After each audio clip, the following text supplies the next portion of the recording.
느헤미야는 예루살렘 성벽 재건을 방해했던 온갖 난관을 극복하면서 52일 만에 드디어 마침내 성벽 공사를 마치게 되었습니다. 참 민족의 염원이었던 일이 완공된 겁니다. 그렇지만 느헤미야와 백성들에게는 아직도 해결되지 않았던 답답함이 있었습니다. 성벽이 완공되고 예루살렘은 그 이전보다도 훨씬 더 안정화되었지만 질서도 잡혔지만 그럼에도 불구하고 그들 안에는 충분하지 않았다는 겁니다. 그때 느헤미야는 비로소 정말 꼭 필요한 일들을 깨닫게 되었습니다. 그것이 바로 우리의 마음을 재건하는 일이었습니다. 유다 백성들의 마음을 회복하는 것이야말로 가장 중요한 일이었고 시급한 일이었습니다. 이것이야말로 하나님 앞에 진정한 우리 모두가 꿈꾸는 부흥입니다. 흔히들 교회 건물이 커지고 또 사람들 숫자가 늘어나는 것을 보면 부흥이라고 말하지요. 하지만 진정한 부흥은 우리 마음의 상태의 문제입니다. 내적인 변화의 문제입니다. 물론 내적인 변화는 반드시 외적인 결과로 자연스럽게 드러나게 됩니다. 하지만 외적인 결과만을 보고서 우리가 진정한 부흥이라고 말할 수는 없습니다. 우리 민족이 그동안 민주주의, 많은 사람들이 부러워했던 우리나라의 민주주의가 꽃이 피고 얼마나 아름다웠습니까? 그런데 보여지는 외적인 모습이었을 뿐입니다. 우린 여전히 민주주의의 한 단면의 나약함, 얼마나 우리 안에 연약함이 있는지를 연실히 볼 수 있었습니다. 우리 안에 외적인 문제가 아니라 내적인 우리 안에 이 강함이 서지 않고서는 언제든지 우리 안에는 이런 어려움들, 혼란 속에 우리는 처하게 된다는 것을 보게 되었습니다.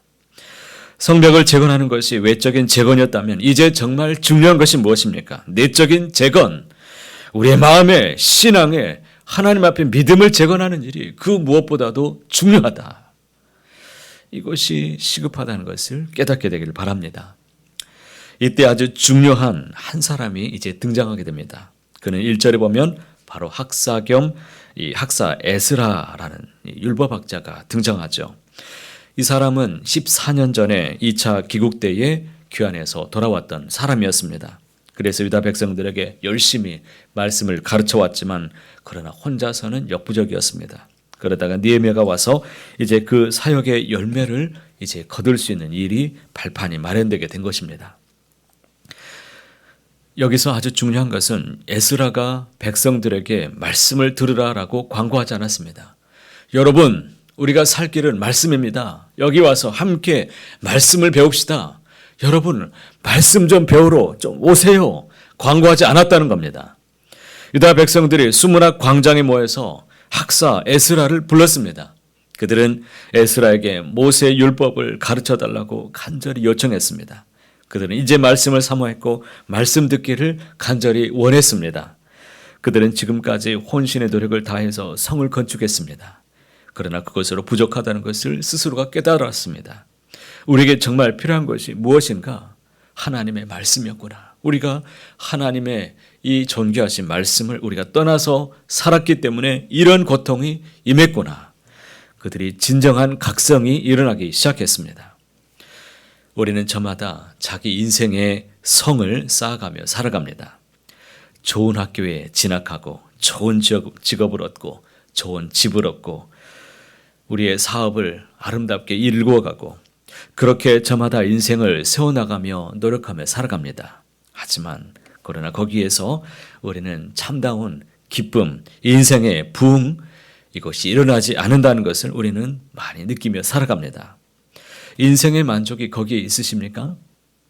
그래서 유다 백성들은 율법책 가져오기를 간절히 청했습니다. 지금 성경을 우리는 몇 권씩 갖고 있죠. 당시에 성경은 개인이 소유할 수 있는 것이 아니었습니다.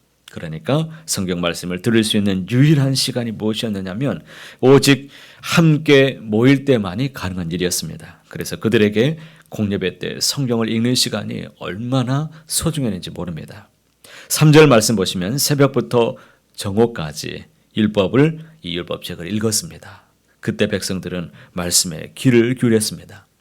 이 시간이 얼마나 소중하고 그들이 얼마나 사모했는지 이렇게 오랜 시간을 그들이 할애해서 집중했는지 여러분들이 이해하실 수 있겠습니까? 5절 말씀 보시면 에스라가 책을 펴자 백성들이 그 자리에서 일어났습니다.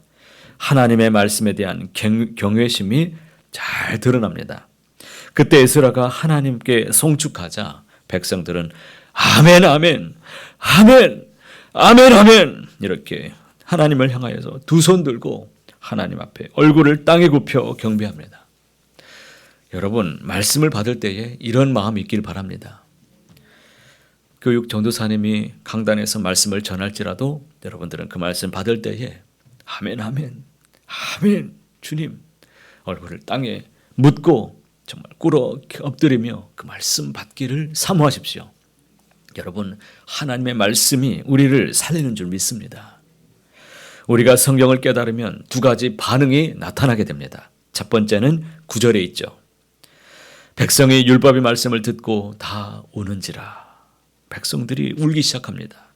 말씀을 듣고 눈물을 흘렸다는 말이 도대체 무슨 말을 지금 우리에게 보여주고 있습니까? 하나님의 은혜에 감사해서 우리는 눈물을 흘릴 수 있습니다. 너무 감동을 받으면 눈물이 찔끔 날 수 있지요. 그러나 그 무엇보다도 눈물은 바로 이 회개의 눈물이었다는 것입니다. 우리가 말씀을 듣고 깨달으면 첫 번째 반응이 바로 회개입니다. 말씀대로 내가 살지 못했다는 것을 내 모습을 보게 됩니다. 하나님의 뜻대로 내가 살지 못했다는 내 모습이 부끄러워지는 겁니다. 그렇기 때문에 눈물이 난다는 것이죠. 이 눈물이 얼마나 귀한 겁니까? 고린도후서 7장 말씀 보시면 하나님의 뜻대로 하는 근심은 후회할 것이 없는 구원에 이르게 하는 회개를 이루는 것이요 세상 근심은 사망을 이루는 것이다 라고 말씀하셨습니다. 근심은 백해무익합니다. 세상 근심은 우리를 망하게 합니다. 그러나 하나님의 뜻대로 하는 근심은 반드시 우리에게 필요합니다. 왜 그렇습니까? 이러한 근심은 거룩한 근심이라고 말했습니다. 하나님의 말씀을 듣고 깨닫고 보니 그동안 내가 얼마나 잘못 살아왔는가를 알게 되고 근심하게 된다는 것입니다. 이런 하나님의 뜻대로 하는 근심은 회개의 자리로 우리를 불러일으키게 인도할 것이고 후회할 것이 없는 구원에 이르게 하는 놀라우신 하나님의 은혜가 있는 줄 믿습니다. 또한 하나님의 말씀을 들었던 이 유다 백성들에게 일어난 것이 무엇이었습니까? 눈물만 흘린 것이 아니었습니다. 그들은 동시에 크게 기뻐했습니다. 12절 말씀 함께 읽어보시겠습니다.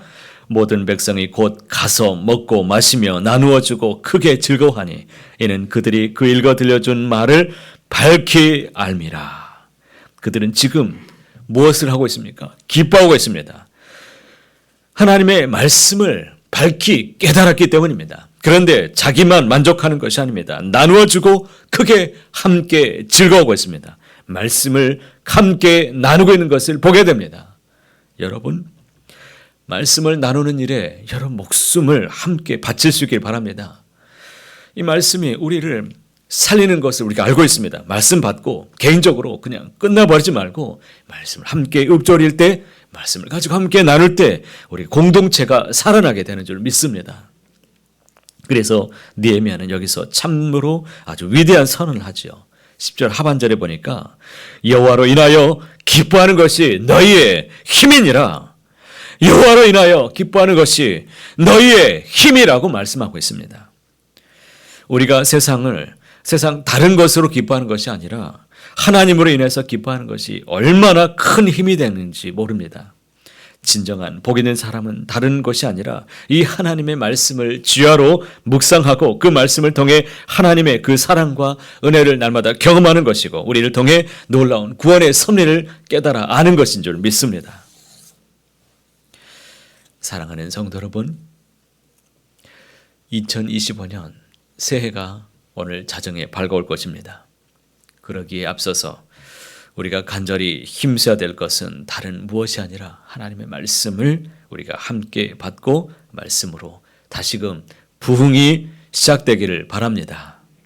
우리 교회뿐만 아니라 우리 지역의 모든 이웃들에게 하나님의 말씀이 이 복음이 흘러갈 수 있기를 바랍니다. 내 안에 우리의 가정, 우리의 삶과 우리 일터와 이웃에게 그리고 진정한 부흥이 일어나기를 간절히 소망합니다. 바라기는 오늘 더욱 말씀을 굳게 붙잡고 말씀으로 소망을 꿈을 꾸시고 비전을 품으시고 오늘 받게 될 말씀을 사모하시며 주 앞에 나오시길 바랍니다. 새해를 여기저기 강으로 산으로 들로 찾아가지 마시고 하나님의 성전 앞에 나와 새해를 말씀으로 함께 열어가시는 저와 여러분 모두가 다 되시기를 간절히 소원합니다.